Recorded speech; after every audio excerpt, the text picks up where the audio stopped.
Ma'naviyat va bilimga chanqoq yoshlarni birlashtirgan Yosh kitobxon tanlovining hududiy bosqichlari davom etmoqda. Mazkur bellashuv nafaqat kitobxonlik madaniyatini yuksaltirish, balki iqtidorli yoshlarni saralab olishda ham muhim ahamiyat kasb etmoqda.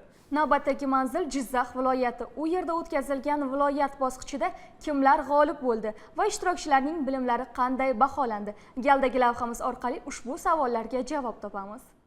Yosh kitobxon Respublika ko'rik tanlovining Jizzax viloyat bosqichida 3 ta yosh toifasida jami 36 nafar kitobxonlar o'z bilimlarini sinovdan o'tkazishdi. Bosqichma-bosqich shartlar o'zgarib borayotgan tanlovning joriy bosqichi 2 ta shart, ya'ni badiiy asarlar bilimdoni va tezkor savol-javob shartlari asosida bo'lib o'tdi. Dastlabki shartda ekspertlar komissiyasi tomonidan tavsiya etilgan o'zbek va jahon adabiyotiga oid kitoblarning mazmun mohiyati, g'oyasi va ahamiyatini ishtirokchilardan sharhlab berish so'raldi. Ishtirokchilar badiiy asar nomini bilet tortish orqali tanlab 2 daqiqa vaqt davomida asarning eng muhim jihatlariga to'xtalishdi. Tezkor savol-javob shartida esa ishtirokchilar tavsiya etilgan adabiyotlardan tuzilgan 5 ta savolga javob berishlari kerak edi.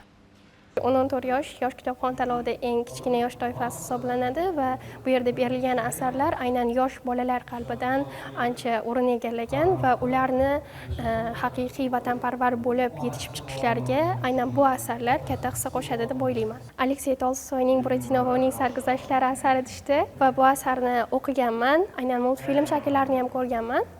Va bu asar tushgandan xursandman. 2 minutda ichida o'ylaganlarimni gapirib bera oldim. 8 oydan beri tayyorlanaman bu tanlovga va bugun barcha harakatlarim natijalari chiqadigan kun. Shartlar davomida kitobxonlar nafaqat asarlardan olingan bilimlarini, shuningdek, mustaqil va tanqidiy fikrlash, tezkor qaror qabul qilish ko'nikmalari va og'zaki nutq madaniyatini ham namoyon etishdi.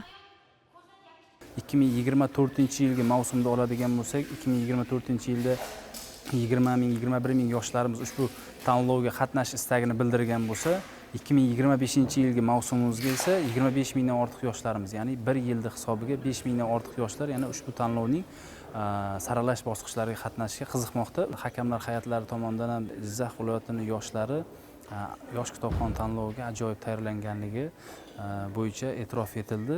Tanlov yakunida umumiy ballar hisoblanib, 10, 14, 15, 19, 20, 30 yosh toifasidagi eng kuchli ishtirokchilar aniqlandi. Tanlovda ayni bosqichgacha yetib kelgan barcha ishtirokchilarga Yoshlar ishlari agentligining sertifikatlari, 1-chi, 2-chi, 3-chi o'rin sohiblariga esa diplom va esdalik sovg'alari topshirildi.